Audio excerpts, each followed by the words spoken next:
I paid for my sister's wedding. Then she excluded me by text. Then my dad gave my position in the family business to her fiancé. So I canceled everything, exposed fake invoices, and watched their business collapse. It was close to 10 at night, and the office was empty except for the sound of the printer and my keyboard. I'd been working on a commercial bid worth about $75,000 for one of our repeat clients. I remember feeling tired but good about it. The company needed the deal, and I was finally seeing a light after 2 rough months. My phone buzzed. Group text from my sister Tara. "You're out of the wedding planning. Evan thinks it's best." That was it. No explanation. No thanks for everything. Nothing. Just that one line. I sat there for a minute staring at it, waiting for maybe a follow-up, but the chat stayed quiet. I scrolled up and saw the name of the group family wedding crew with mom, dad, Tara, and her fiancé Evan in it. My own parents were in there and neither said a word. I called home. Mom picked up. "Don't start drama. Lucas," she sighed. "Drama." I said I just got a text saying I'm out of the wedding. I already paid $12,000 for this thing. "You're making everything about money again," she said, like it was the worst crime in the world to keep track of what you spent. Then Dad's voice in the background. "Let them handle it, Lucas. You're too controlling." "I'm handling the bills you told me to handle," I said. "That's what I was doing, Dad. They'll figure it out. You always make things harder than they need to be." I hung up before I said something worse. I leaned back in my chair and looked around the office. The framed photo from last year's company barbecue sat on my desk. Everyone smiling, including Tara and Evan, who at the time were calling me the rock of the family. I opened my laptop again, clicked through folders, and told Nadia, our bookkeeper, to back up every document with my name on it. "All of it?" she asked, rubbing her eyes. "Yeah, contracts, invoices, accounts, everything I signed or paid for." She didn't ask why. She'd worked with me long enough to know when something wasn't right. While she worked on the backup, I scrolled through my email receipts. The venue deposit $5,000 paid from my personal card. The florist deposit $800. The tuxedo rentals charged to our company MX issued in my name just for convenience. The honeymoon deposit under my name because Evan's credit card limit was too low. All those transfers and confirmations sitting neatly in my inbox. Then I opened my spreadsheet and added a new line at the bottom. Wedding total $12,430 to date. I wasn't angry, not really. It just hit me how easy it was for them to erase me from something I practically built for them. Tara had been stressing for months about how Evan's income was up and down, and Mom kept saying, "Don't worry, Lucas will handle it." So I did, because that's what I'd always done. I thought back to December when the venue needed the deposit. Tara called crying about how they'd lose the date if they didn't pay that day. I paid it, then the dress. She said she'd Venmo me next week. That was 4 months ago. Then the business payroll issue. Dad said, "Spot us for 2 weeks, son. We've got a slow client." I covered it. The 2 weeks turned into 6. It wasn't one big betrayal. It was 100 small ones, and I'd let all of them slide. Nadia finished the backup and handed me a flash drive. "Here," she said. I slipped it in my pocket. "Thanks. Go home. I'll lock up." Before leaving, I deleted the wedding group chat from my phone. Not the old family thread. That one I'd only muted. This was the wedding-only thread. Then I opened my work email and made a new folder for the wedding payments. I dragged every confirmation invoice and message into it. The list filled half the screen. The office was dark except for the monitor's glow. The quote for that client was still open, waiting for the last numbers. I saved the file, closed the laptop, and turned off the lights. As I was walking out, my phone buzzed again. A text from Mom. "Please don't make this harder for your sister. No, thank you. No, we'll talk about it. Just another command dressed up as a favor." I didn't answer. By the time I got to the parking lot, the night air felt cold. I stood there a second, looking back at the office windows and thinking how much time I'd wasted trying to keep everyone else's world running while mine just sat on pause. That's when it clicked. If they wanted me out of the wedding, fine. They could also be out of my wallet, out of my patience, out of my spare time, fixing every problem they created. I unlocked my truck, dropped the flash drive into the center console, and turned on the engine. They cut me out on a group text I said to no one. Then I put the truck in gear. Fine, they can handle the bill. Now you know what happened. Let me tell you a bit about us. My name's Lucas Ward. I'm 32 and I run operations for our family's construction company, Ward Construction and Design. My dad, Gerald, started it in the late 90s. Mom, Denise, handles client relations, which mostly means gossip and lunch meetings. I'm the one who actually runs the cruise, manages payroll, handles bids, all of it.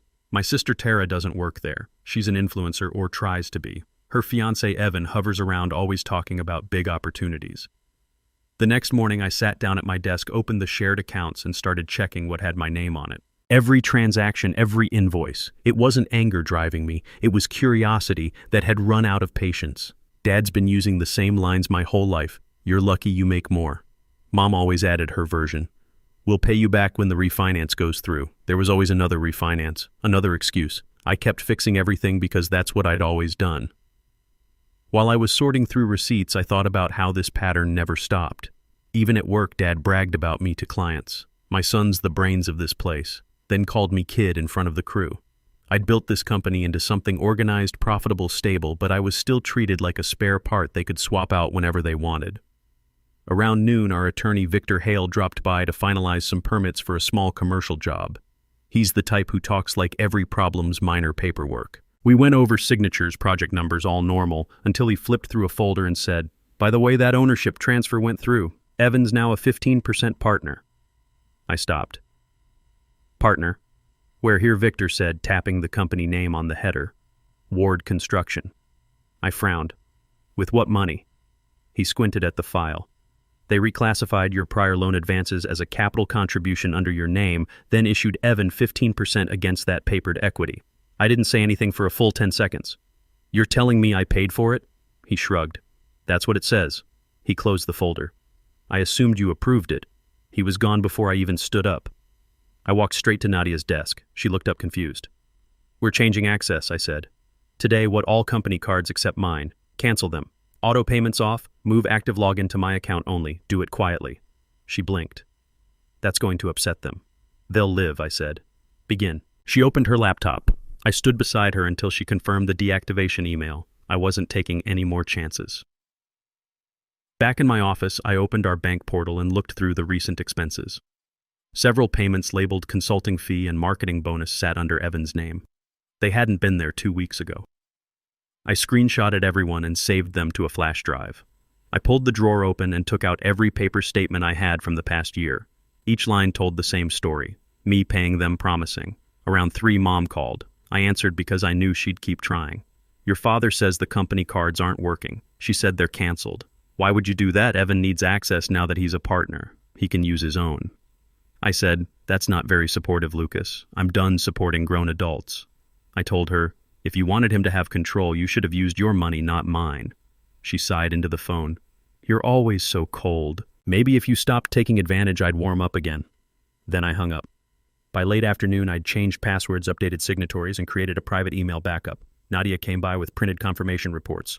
"All cards but yours are disabled. Auto pays off. Payroll lists on your desk." "Thanks," I said. "Go home early." She nodded, still worried. When she left, I pulled the accounts payable vendor list. Every name matched except 2, both tied to Evan's consulting contacts. I'd never met them. No W-9s, no addresses, shell vendors. I saved copies and bundled the vendor mismatches into a clean packet. Then I emailed them to myself. Subject line, personal record, like I'd done 100 times before when covering for my family's mess. Only this time, I wasn't covering anything. At 6, Dad walked in irritated. "What the heck did you do to the cards? They were being misused." I said, "You don't get to decide that." "I just did." I said, "If Evan's a partner, he can fund his own expenses." And his face turned red. "You think you're smarter than everyone else?" "No," I said, packing my laptop just more careful. He started another sentence, but I was already at the door. That night at home, I sat at the kitchen table with my laptop open and added a final note under the spreadsheet I'd started the night before. Personal funds spent on family or business unreimbursed, $48,230. Next to it, I typed a simple line: "No more." I shut the laptop and stared at the dark screen for a second. I'd been raised to believe that being responsible meant fixing everything, paying, managing, smoothing things over. Turns out all it did was make me an easy target. The next morning, I was done thinking. I came into the office early, opened my laptop, and pulled up every wedding vendor contract still tied to my name. The first one was the venue. I called, gave them the contract number, and said, "Cancel it. The booking's under Lucas Ward." The manager hesitated for a second, then confirmed. "Refunds go back to the original cards." I went down the list: the florist, the caterer, the tux rental, the travel agency for the honeymoon. Each call was short and polite. I didn't explain or justify anything. When they asked if something happened, I said, plans changed. Refund confirmations hit my inbox by afternoon. The funds posted over the next few business days. I made a new folder on my desktop. Refunds confirmed. Dropped each PDF inside as soon as it came through. That stack would become Exhibit A. It felt like sorting laundry. No emotion, just cleaning up what was already mine. By 10, I was halfway through checking our job site invoices when the office door slammed open.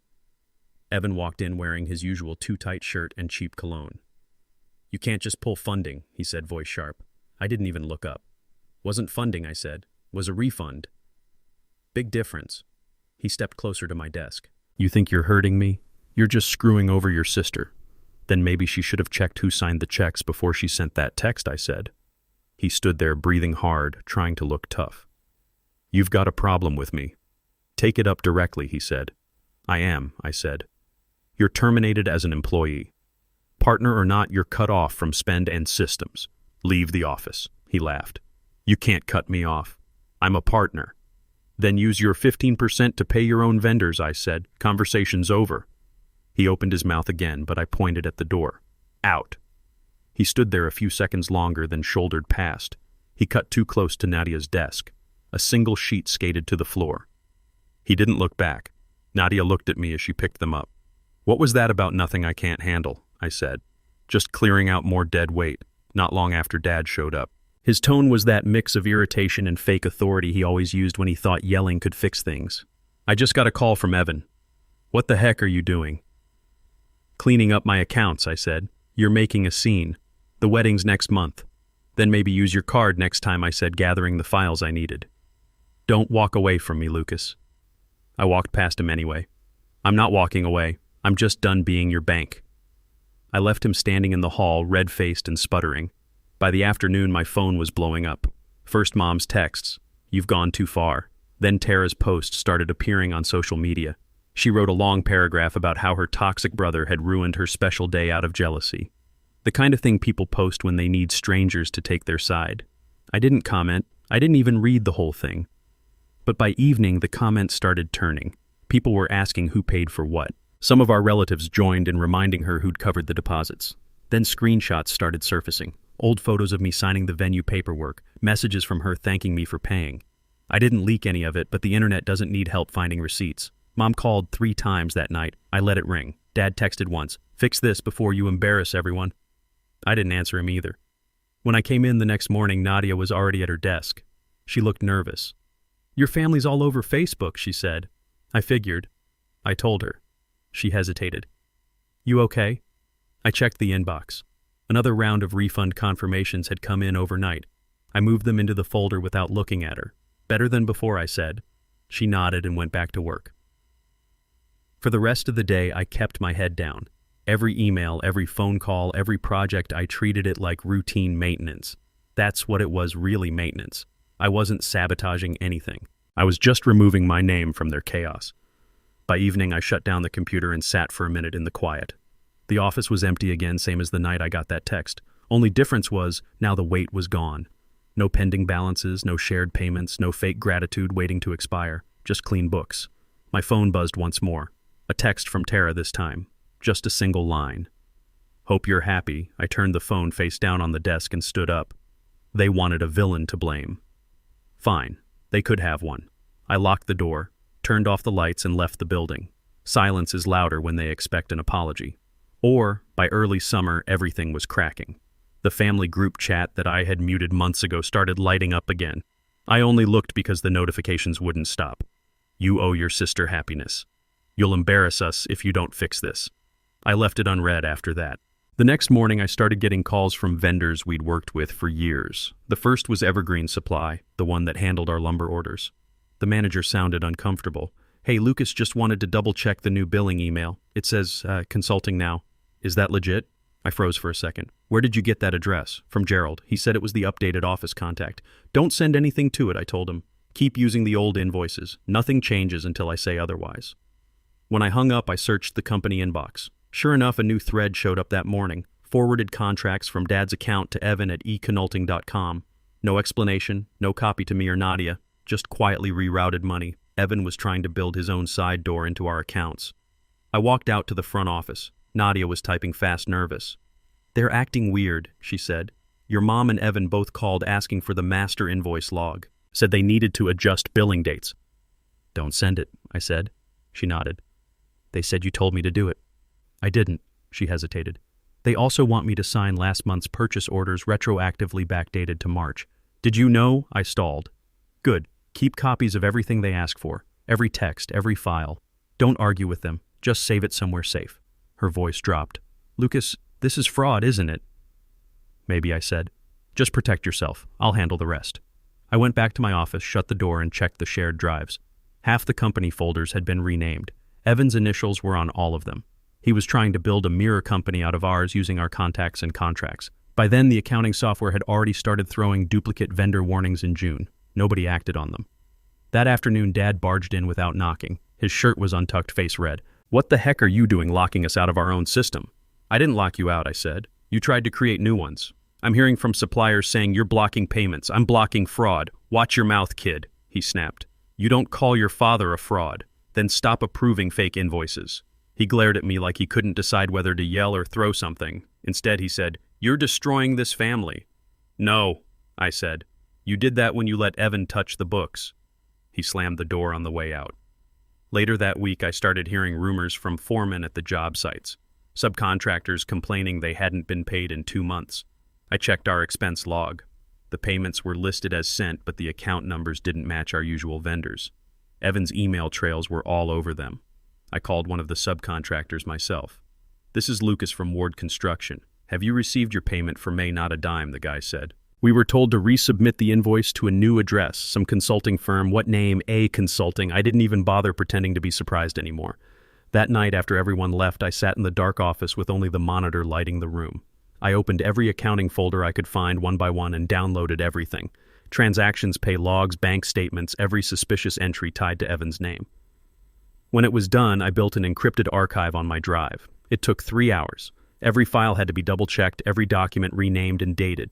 I didn't edit or move anything from the company servers. I just made sure I had a clean record of what actually happened before someone decided to adjust history. By midnight, I had a neat archive of what my family had turned into. Fake vendors, rerouted payments, and a growing trail of unpaid bills. The next morning, Nadia looked exhausted. She said Dad had shown up at a job site and started yelling at workers, accusing them of sabotaging the company. He blamed office mistakes for the unpaid subs. Some guys threatened to walk. One already quit on the spot. I told her to stay out of it and keep her head down. Don't take calls from my parents, I said. If they need something, they can come through me. She nodded. Lucas, how bad is it?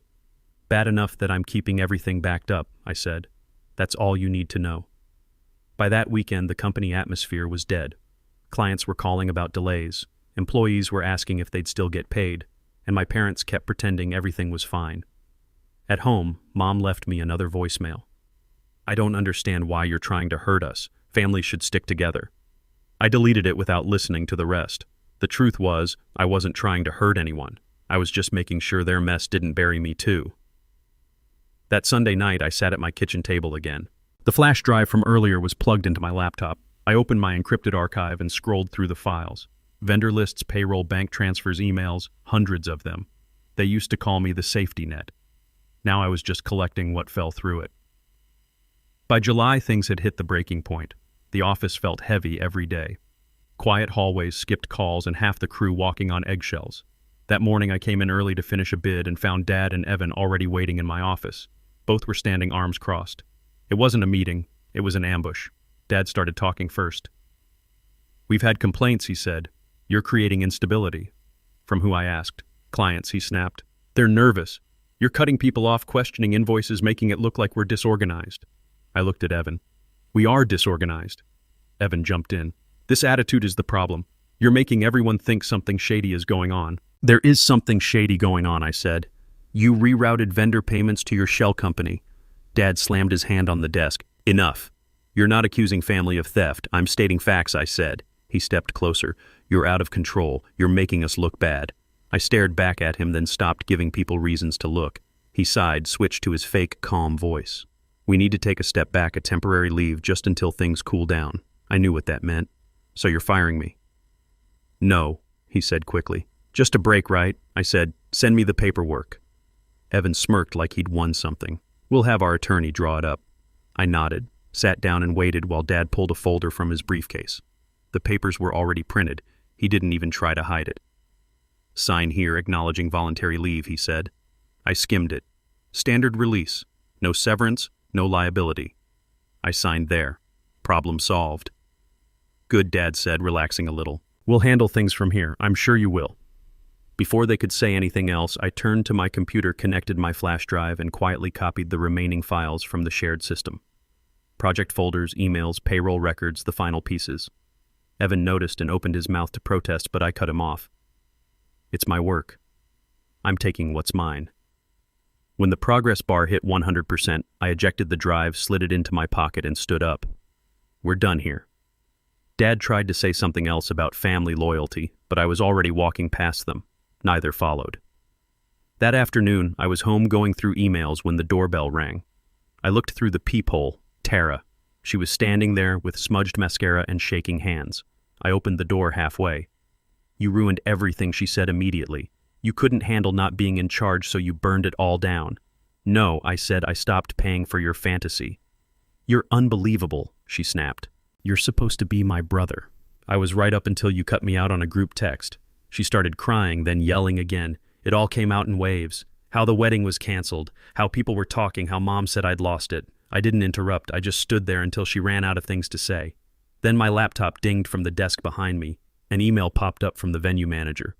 "Per your request, we've reinstated the original wedding booking. Please confirm the payment details." I opened it and read it twice. The message looked exactly like my style. Same subject line, same signature block. I pulled the full headers. The origin IP resolved to my parents' home Wi-Fi. I turned the screen toward Tara. "Tell Mom to at least change the subject line next time." She froze, face draining of color. "What are you talking about?" "I'm talking about your family impersonating me to steal back a reservation I paid for." "That's not true," she said, but her voice cracked halfway through. I closed the laptop and stepped back from the door. "You should go." She stood there for a second, then left without another word. The sound of her car tires peeling off was the only thing that broke the quiet. That night I went through the company's insurance folder. It was something I'd avoided for years because it was always buried under tax forms and renewal letters. This time I took my time. Halfway through, I found a key person policy listing me as the insured. 3 months ago, someone filed an ownership change from Ward Construction to Denise Ward, and the beneficiary update that followed named Tara. The premium reimbursement still ran through the company. I sat back in my chair and stared at the page. They'd set it up so if anything happened to me, she'd collect. I laughed once, not angry, just tired. It felt like confirmation of what I already knew. They didn't see me as family anymore, just a resource. My phone buzzed on the table, a text from Mom. "You'll regret crossing us." I typed back, "Already don't." Then I set the phone down and opened a new spreadsheet. I named it Clean Report. July, something a court reporter could pronounce without asking twice. I started listing every transaction tied to me. Loans, reimbursements, deposits, refunds, everything. No edits, no opinions, just the truth. I tagged the file in my notes as Exhibit B. When I finished, I saved it twice. Once locally, once on the drive. They thought I'd fight, but there was nothing left to argue about. They wanted chaos. I wanted records. They thought I'd fight. I just started documenting. By fall, the Ward family was pretending everything was fine again. Tara and Evan had a quick courthouse wedding. No dress, no guests, just a picture in front of a brick wall and a caption that said, "Simple love greater than big drama." It looked like a hostage photo. I didn't comment, didn't text. A week later, she messaged me anyway. "Can I borrow $5,000 to get ahead on bills? Evan's commission hasn't cleared yet." I stared at the message for a minute, then replied, "Sure, you'll get a loan agreement shortly." I opened a contract template from my files, added her name, set it at 6% interest, 6 months, and a collateral clause using her engagement ring as security if the loan defaulted. No tricks, just clean legal language. I signed it and sent it as a PDF. 2 hours later, the document came back with her digital signature at the bottom. No message attached. I transferred the money. No emojis, no congrats. Business only. The next morning, I met Nadia at a diner near the industrial park. She looked tired but calm. I slid 2 thin folders across the table. One labeled refunds, confirmed, the other a compiled packet of company accounts. She glanced at them, then at me. "You sure you want me handling this?" "Yes," I said. "Submit everything clean. No favors for anyone. Not for me, not for them." She opened the folders, flipping through pages. "There are a lot of mismatched numbers here." I know. Don't fix them. Just file them the right way. She nodded slowly. This is going to raise questions. Good, I said.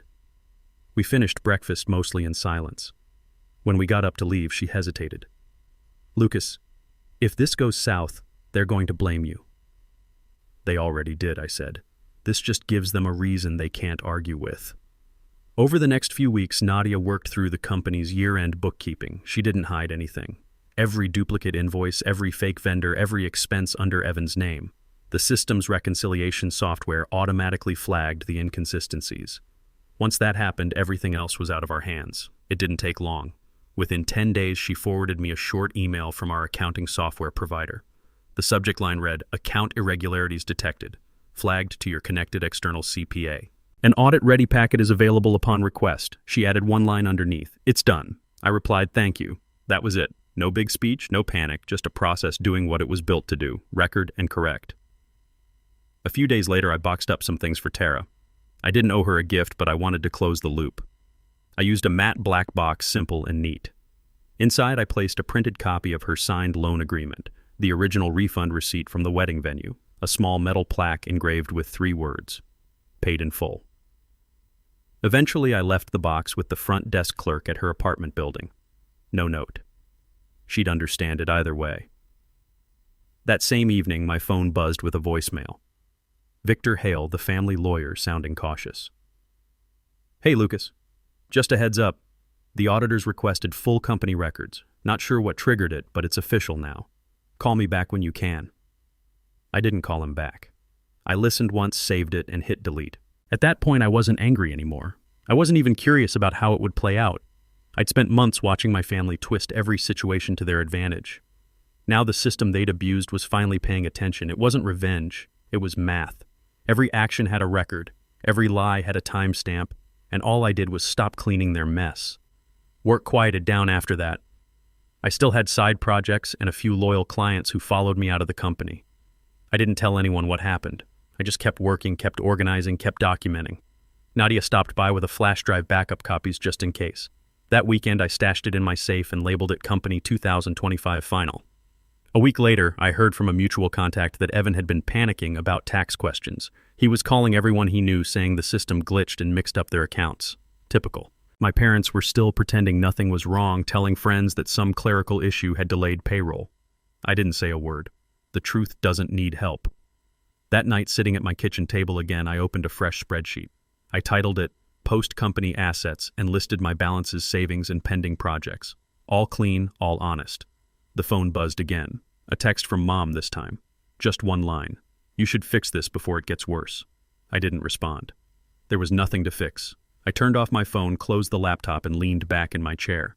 They built their empire on silence and favors. I built my peace on paperwork. I didn't tip anyone off. I just stopped lying for them. By winter, the letters started coming. Thick white envelopes stamped with state seals and long reference numbers. They went straight to the ward house. First requests for documentation, tax corrections, and account reviews. Every week another one showed up. A friend who still worked in the office told me the stack on Dad's desk looked like a small phone book. He was yelling every morning now, pacing between his office and the break room, blaming clerical mistakes and snitches. Then it hit the rest of them. Tara's car got repossessed right out of her office parking lot. Someone filmed it and posted it online. She tried to spin it with a caption, dealing with haters and financial stress but staying positive. The comments were brutal. Mom took to Facebook again, claiming the unfair system was targeting small family businesses. She called herself a mother wronged by bureaucracy. Dad followed with his own rant about betrayal by your own blood. People shared screenshots of both posts with laughing emojis. By January, ward construction was unofficially dead. Suppliers were gossiping about unpaid balances, fake invoices, and missing checks. Clients backed out of contracts. The name Ward became a warning, not a reference. I stayed quiet. I still had copies of everything, but I didn't need to use them. The truth was already working on its own. Then came the lawsuit. A courier showed up at my door with a thick folder stamped civil complaint. The Wards, meaning my parents and Evan, were suing me for business sabotage and intentional interference with operations. I read through it once. The claims were vague, mostly emotion wrapped in legal terms. They wanted damages, reputation repair, even court fees. I called the number listed for their attorney, Victor Hale. "Did you really file this?" I asked. He sighed. They insisted. I advised against it. When's deposition? 2 weeks. He paused before hanging up. Lucas, you might actually want to come to this one. The deposition was held in a plain downtown office. No judge, no drama, just a long table, a court reporter, and a pile of folders. My parents sat on one side, arms crossed, faces tight. Evan looked like he hadn't slept in days. Tara didn't show. Their lawyer started by reading statements about how I'd sabotaged systems, restricted access, and triggered a financial review out of revenge. When it was my turn, I said one line. I left in July. The system started flagging vendor discrepancies in June. The formal audit kicked off in September. I didn't trigger anything. My attorney slid an exhibit across the table. That's true, he said. The accounting platform began auto-flagging those discrepancies in June before Mr. Ward left. The external audit engagement began in September. That sequence is documented. Dad's face went pale. Mom whispered something under her breath. Evan just stared at the table. Their lawyer tried to object, but my attorney kept talking. For the record, there's documentation of all transactions, and none point to Lucas Ward as the source of the issue. The court reporter paused just long enough to feel the air go out of the room. Their lawyer closed his folder. No further questions. We adjourned. On the way out, my attorney slid 2 folders across the table. Refunds confirmed, marked as Exhibit A and Clean Report July as Exhibit B. No speeches, just labels. Afterward, Dad caught up with me in the hallway. His voice shook. You destroyed this family's name. I looked at him. I didn't ruin anything. I balanced it. He didn't answer. He just walked away muttering about loyalty. That afternoon, I signed my final separation papers. The company owed me for outstanding vacation pay and a small percentage of old projects. I took the payout direct deposit only, and that was the end of it. A week later, their attorney filed a notice of voluntary dismissal. By February, I'd registered my new company, Ward Ledger Group. 1 person, 1 desk, 1 laptop. I didn't want crews or overhead, just small business clients who wanted clean books and honest advice. I worked quietly out of a rented office downtown. A few old contacts found me through word of mouth. The work wasn't flashy, but it was solid. Nadia helped me set up the systems. She was doing freelance accounting by then. Feels weird starting over, she said one night while we were going over new client files. It's better this way, I told her. Smaller, cleaner. She smiled. And quieter. Exactly. The next morning, I walked into my small office, made coffee, and opened my client dashboard. The sun hit the blinds just right, and for the first time in years, I didn't feel like I owed anyone anything. They called it betrayal. I call it balance. I didn't burn the bridge. I just stopped carrying them across.